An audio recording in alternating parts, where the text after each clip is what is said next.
Today, we're going to be looking at a dozen different ways that you can learn more about an industry before you buy a business. So stay tuned if you've ever thought about buying a business in an industry that you didn't quite know.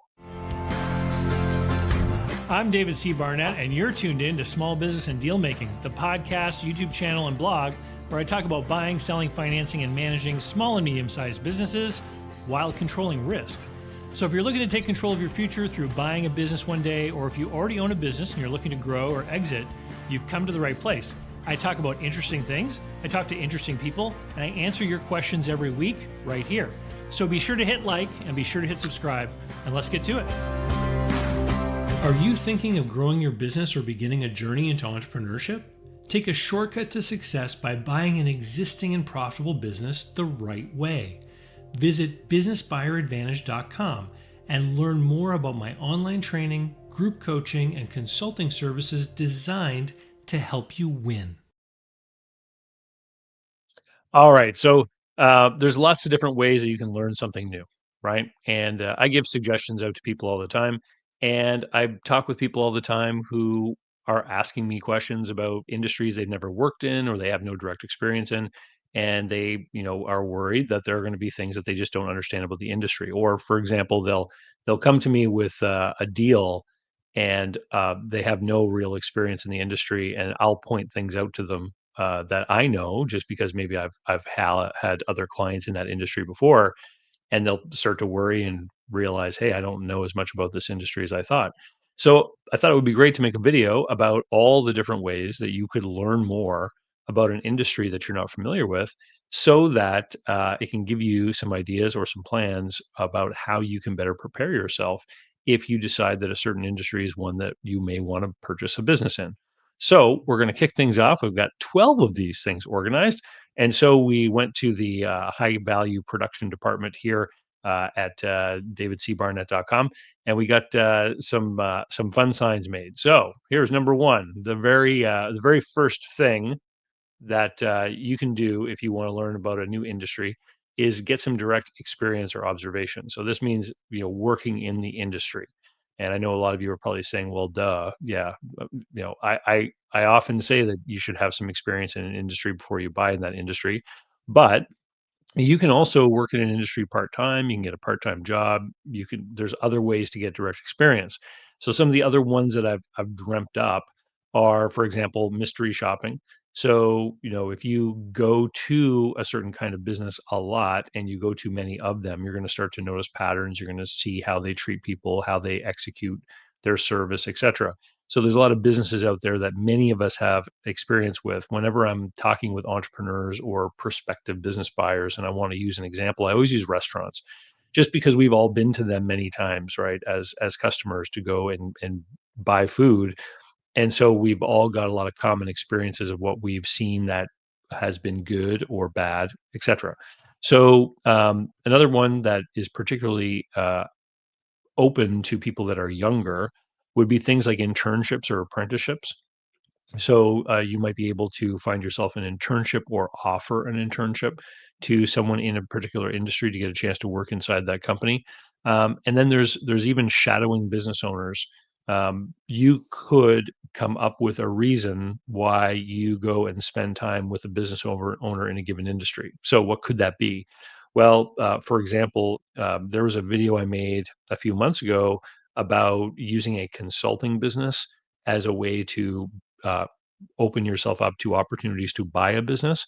If you were a certain kind of process consultant or management consultant, it could give you an opportunity to come in and really start working with a business owner in a given industry and see what's going on in that industry. And that could be a way for you to learn about that type of business, right?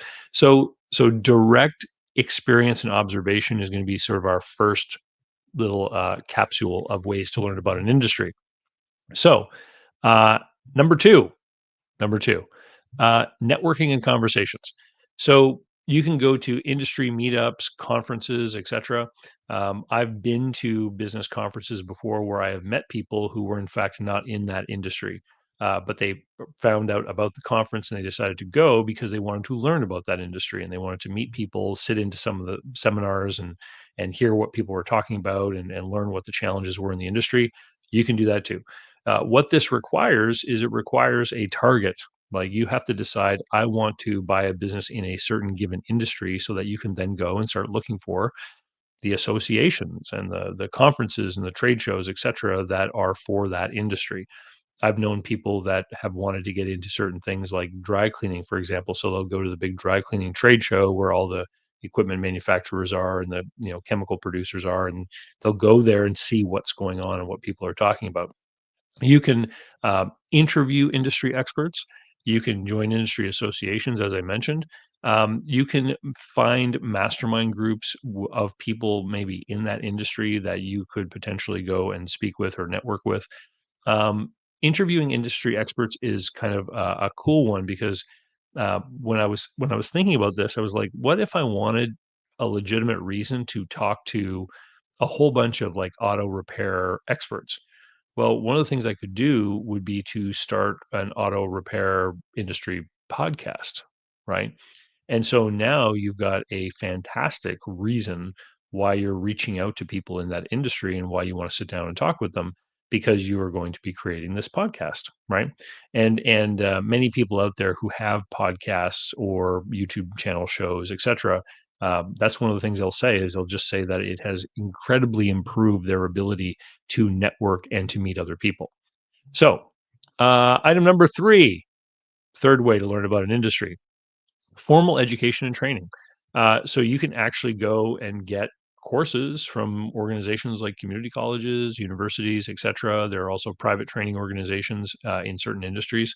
For example, if you were thinking about the hotel motel industry, like there are community college certificates in and hospitality management, right? So there's also private training organizations that actually do workshops. So you know I know somebody who is a restaurant consultant, for example, and they have done in the past these like workshop seminar series where people will send their managers and supervisors from restaurants to go to these sessions. And then there's like sort of the more practical things like the food handling, licensing or training session. Yeah, you don't need to be often a restaurant employee to find one of these things and go sign yourself up for like the food handling safety course, right? So there are formal, proper education avenues available in some industries for you to go and learn about that industry. Number four. So, number four is online research and media consumption. Most industries now have a YouTuber talking about that industry. There's also podcasts, etc. You can go find those people and start following them, start looking at their content. If they've been around for a long time, you can go back into their back catalog of content and consume it all and learn about a certain industry. There's also webinars, virtual conferences, online communities, and forums. Different industries might have Reddit forums or Facebook groups or LinkedIn groups, all that kind of thing. You can go looking for those and you can join them. And even if they are very strict about who gets into those groups, you can often just say, I'm looking at buying a business in this industry and I want to network and learn what people are talking about. And often the moderators of these groups will let you in as long as you follow their rules, right? As far as what you can post and things like that. Um, and LinkedIn networking. So you can just go into LinkedIn, and I'm a particular fan of this, where you go looking for people in the industry you want to learn about who specifically would never become your competitor. So if you're like on the East Coast and you want to get into a certain industry, you start networking with people on the West Coast, and then try to have some conversations through LinkedIn, for example. Maybe even migrate to a telephone call, um, and just say like, I'm looking to buy a business in this industry. I'm trying to learn about certain specific things. Would you be open to a brief conversation about this? Like, be very specific, and let them know that you're far away and you will never become a competitor of theirs, for example. And you can find people that are open and willing to share and give a little bit of their time in order to help someone who is new. And so that would be an example of networking. Um, number five. Number five. Okay. Professional services and consultations. Hire a consultant. I interviewed a guy named Murray on my channel a couple months ago. He's a professional coach and consultant for auto repair businesses. Many different kinds of industries have such people out there. So you can actually pay someone who's experienced and knowledgeable in a certain industry and uh, work on some coaching with them or work on some meetings or sit down with them and talk about what they think the most important aspects are for you to learn in preparation for buying a business in that particular industry. Okay. You can also find some other kinds of experts that may give you insight. So I'll give you an example of like business brokers that happen to be industry focused. So particularly in larger cities, you're going to find the business broker who has sold 2 dozen restaurants, or the business broker who sells bakeries, the business broker who sells auto repair, right? And so if you are looking at one of those specific industry categories and you look online and find that the same business broker, for example, keeps appearing for a lot of those, then that's a person you likely want to have a relationship with, and because they could find something for you to buy, but as well, just because you can, spend some time talking to them, get to know them, introduce yourself, and learn about what kinds of things they think are important for that industry. Keeping in mind that they make money when they sell you a business, so but you can certainly still learn from people like that. Um, number six. Number six. Okay. Financial and market analysis. So you can actually pay for industry reports.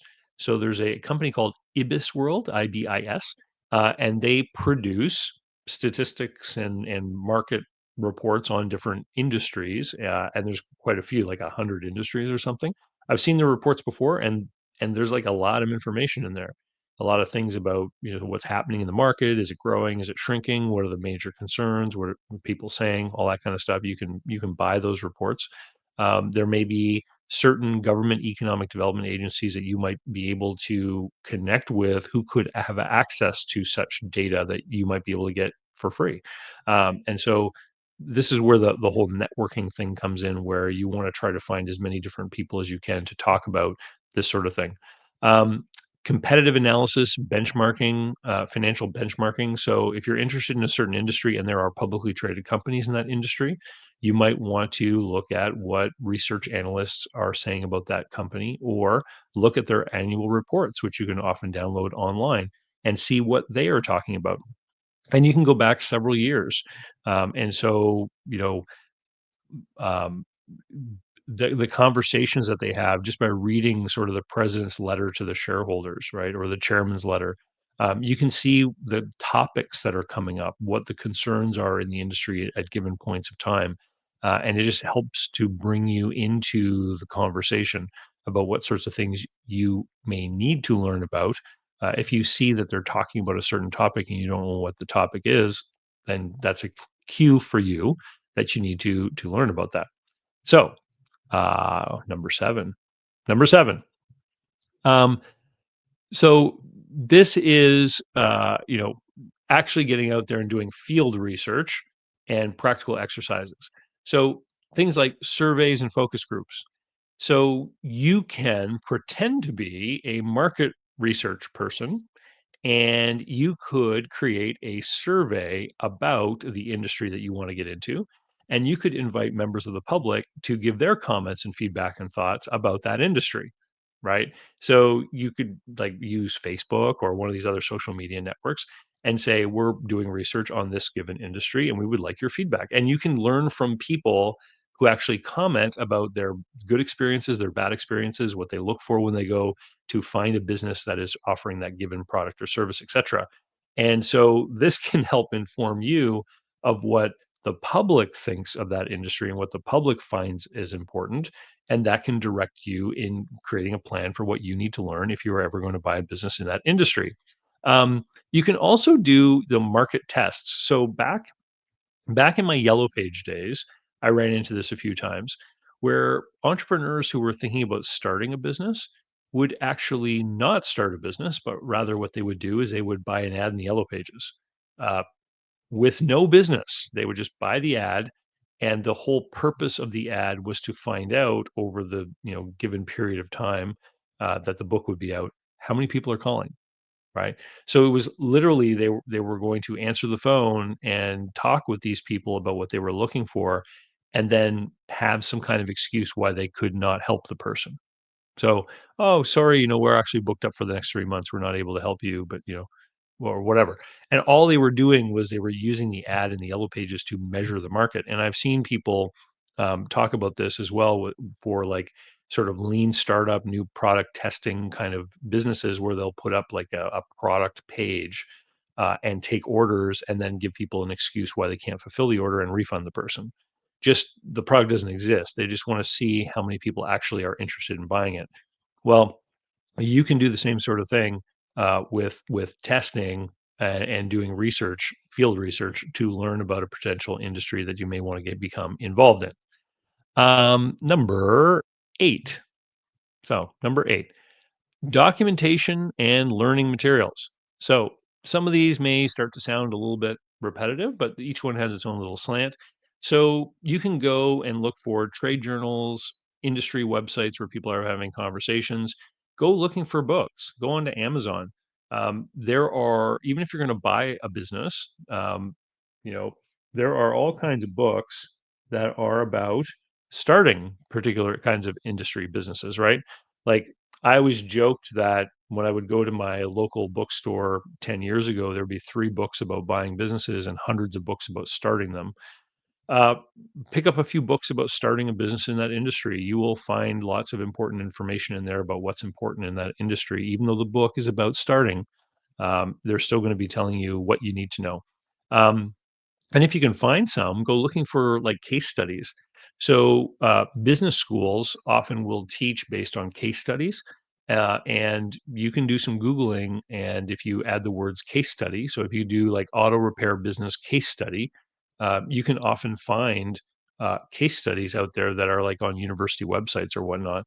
And again, it's just reading and consuming information. You can learn from those case studies what the important talking points are, what the topics are, how you might be able to figure out what you need to know in getting into a new industry. Number 9, and this is actually a picture from my own kitchen. Number 9 is legal and compliance research. So this is looking at federal, state, provincial, municipal government websites and Googling like crazy and searching with industry terms that you've learned from the other research that you've done to find out if there's any kind of like rules around licensing or permits or anything like that, or if there's any kind of regulation at all that relates to that industry. And if there is, that can often lead you to other kinds of resources that I've already mentioned, right? Like if you went looking online and discovered that, where you live, you have to have a special license to handle food in a restaurant, which most places have. That government website will often direct you to resources or maybe even private companies that provide the training to help certify you, right? So it's a whole ecosystem that you can plug into by looking at government websites in particular. Um, you can also just look up intellectual property stuff. So when you start to learn the vernacular of an industry and start to look at different words or topics that keep coming up, you can go searching those terms. You can look for websites that include those terms in the URL, or you can go looking for companies or businesses that might have those words in their names, for example. And it can just lead you to different websites of companies in that industry where you can read through their content and just learn what you're looking for as an outsider when you go looking at a new industry is you're looking for the topic that you just are ignorant about. If you don't know people are talking about a certain thing, then you don't know that you need to go learn about that, and you don't know anything about that. Like, and the one case that I always pull up is in the flood and fire restoration industry. Um, you know, if you have a flood or a fire in your house and you hire someone to come in and fix that up, and what happens in that industry is there are these third party claims management organizations that administer the process and pay the restoration company on behalf of multiple insurance companies. And so you could have dozens and dozens of insurance companies, but they're all using 3 of these TPOs. And if you're just not aware of that topic, you could miss a customer concentration problem with a given restoration company, right? And so this is what we're looking for. We're looking for topics of conversation that you don't know exist. And the only way that you're going to discover these as an outsider is by just going through a ton of this kind of online content and just looking at what other people are talking about, right?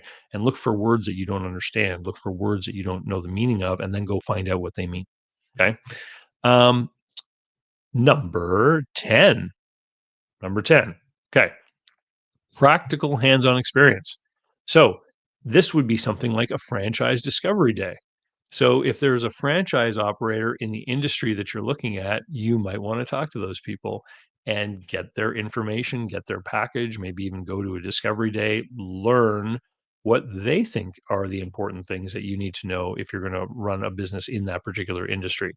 You can also do volunteer work. So, and I'm not just saying volunteering for a business owner, for example, but you could volunteer for industry related events or not profits that are somehow connected with that industry.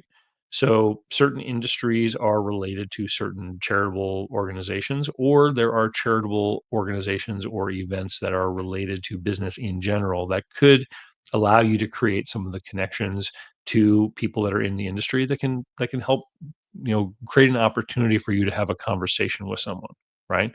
um Number 11, we're getting here to the end. Okay, number 11, personal development and skill building. So if there are certain particular skills or duties that are done in a given industry, then you can look at some of that technical training, right? So, if you were thinking about buying a business that used low voltage electrical stuff like alarms or home automation or something like that, you could go looking for, well, what do I need to do to learn how to be certified in using low voltage circuitry in my state, right? And again, it opens up new areas of conversation online, new areas of content where you're going to become more aware of what's going on. And in particular, if you're looking at an industry where the workers in the industry need to have certain certifications or qualifications, one of the things you're going to want to know is how difficult is it to get those certifications and qualifications? Because if you're going to become a consumer of skilled labor, and that's what a business is when they need to hire people like plumbers, electricians, etc. The business is a consumer of skilled labor. You want to know what is the supply and how hard is it to get someone trained up to do that role.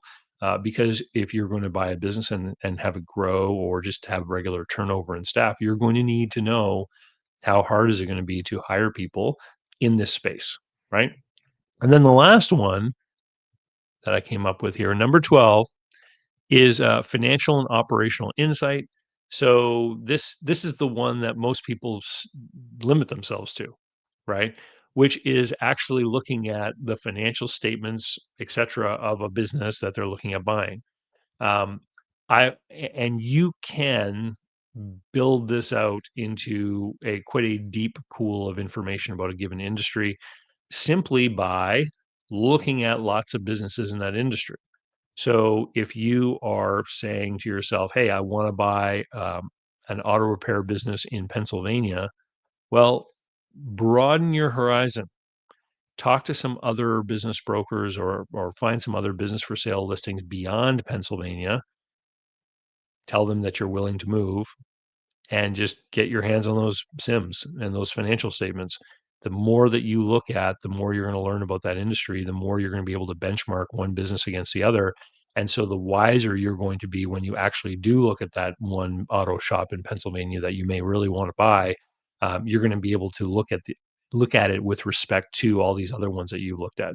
So you're kind of training yourself through looking at other ones and looking at other examples. Yeah. Anyway, if there's something that you think that I have missed, please put it in the comments down below. I'd love to see what you have thought of as far as a way to learn about an industry. Um, if you are going to be buying a business in any respect, please head over to businessbuyeradvantage.com. Learn about the online training program that I have, the online course, the group coaching program that I have. And if you want me and my team to spend the time to give some to spend some time analyzing a business for you, you can actually go over there and learn about our business, our buyer insight analysis consulting projects that we do for people all the time. And all that information is over at businessbuyeradvantage.com. And with that, I'll say thank you very much and have a great day. And we'll see you next time. Cheers. So, how can you learn more about buying, selling, financing, and managing small and medium sized businesses? Easy. Go over to my blog site, davidcbarnett.com, where you can learn more about me and how I work with my clients. You can learn more about my books and courses that I prepared for you.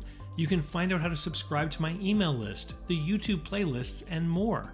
There's literally hundreds of hours of content there, all for free, and I'd love for you to be my guest. Special thanks go to Mark Willis at Lake Growth Financial, today's video sponsor. Mark helps people better manage their personal and business finances through the Bank on Yourself insurance strategy. This is something I've done personally and I've seen others use it successfully for years. Go to newbankingsolution.com to find all the interviews I've done with Mark and learn more about the advantages of these programs. While there, sign up for a free consultation to learn what this solution might look like for you.